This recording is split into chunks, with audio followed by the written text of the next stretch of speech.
Hey guys, we're back for another figure in the Molten Man Far From Home Spider-Man wave, taking a look at the last MCU figure in this wave, and probably the most anticipated, I would say.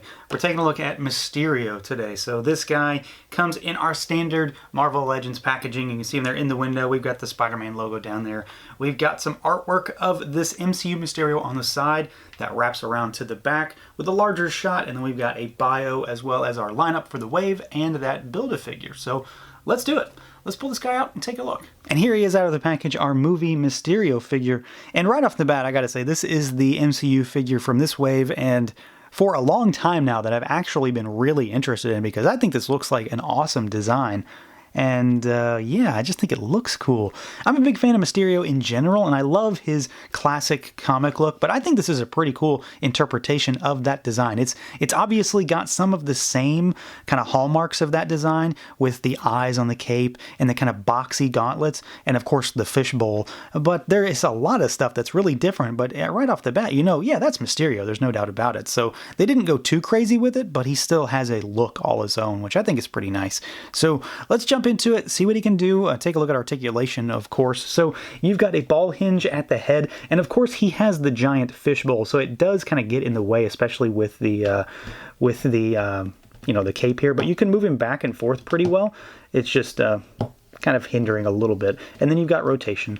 Arms go out, and they of course will rotate. You've got your bicep swivel, double jointed elbows, which go pretty good outside of the fact that we have this big box here. You've got your hinge and rotation at the wrist. He has a diaphragm cut, which I'm a big fan of, so he can go back pretty far, and he goes forward only a little bit, though. It's this sculpt here, it hits right away, right on these edges, and then he can bob side to side, which is nice. I always love this. The ability for a figure to do this works really, really well, and I think it's nicely worked into this figure. He does not have a waist twist, though, so he only moves at the torso. The legs go out, and then they kick forward and backward just a little bit. He kicks his butt right away. Thigh cut, you've got your double jointed knees, and then we do not have a boot cut, but we've got rocker, and then we got hinge down at those ankles. So he moves pretty well. I'm pretty happy with how he works, and I really, really like the diaphragm cut on this one. I think it goes a long way to help him look a little more agile. Now, when it comes to the aesthetics of this figure, that's ultimately where my interest with this one lied, because he just looks cool. That's really all it is. He looks like a cool figure.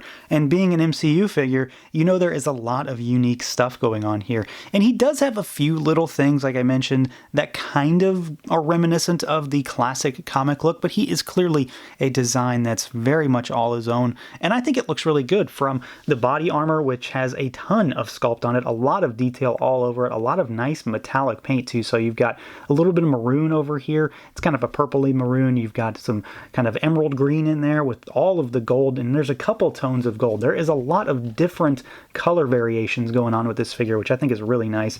You've got this, it's kind of a floating belt piece. It does move, but it's really not meant to go up or down. And then you've just got tons and tons of texture all over the legs. All of the, I guess what you would consider the suit aspect of this figure is covered in sculpted detail, a lot of line work, and then you've got these bangles on his thighs here, and then of course you've got the boots, which are just done up in cast plastic. But I think the figure in general looks really good. You do have a few kind of key takeaways that, yeah, that's Mysterio.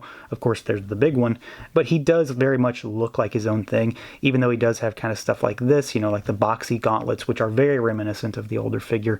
But the general idea is definitely there, and I think they've just kind of made him a little more realistic, which definitely does work. And then you've got this cape, which does peg into his back. Otherwise, it just sits on him, and I don't really have too many issues with this thing. It's purple in color, obviously, and then you've got a bunch of kind of runic, kind of cryptic looking things that run down it as far as design, a lot of metallic green paint to bring out some of that detail. And then there is a little bit of sculpted work inside the cape, as well as even more paint.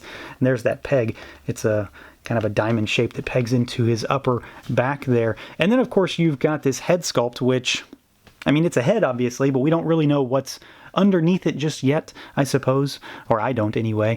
And you've got a little bit of a gold kind of fishbowl holder, I guess, is the best way to say it, and that attaches to the bottom of the fishbowl, and you've got kind of that metallic marbly plastic there, which has a little bit of white speckly glittery kind of look to it, and it obviously shines and reflects light really, really well. I think it looks really nice. It's a cool design. I mean, I'm really partial to the kind of cloudy look from the classic one, but this is really cool, and it very much, again, gives off that Mysterio vibe. And he does have some accessories. There's really nothing to write home about, though, so all you have are a pair of fists to swap out for his style pose hands. He has no effects. I think that, if anything, is maybe the one downside to this figure. Is just like the classic comic version, I would have loved for him to have had some sort of effect piece, just to have him doing something, you know, mystifying, smoky, something weird like that. He's still a great figure, though. I just kind of wanted that myself. And then, of course, here he is next to the more recent comic interpretation that we got a while back. So you've got our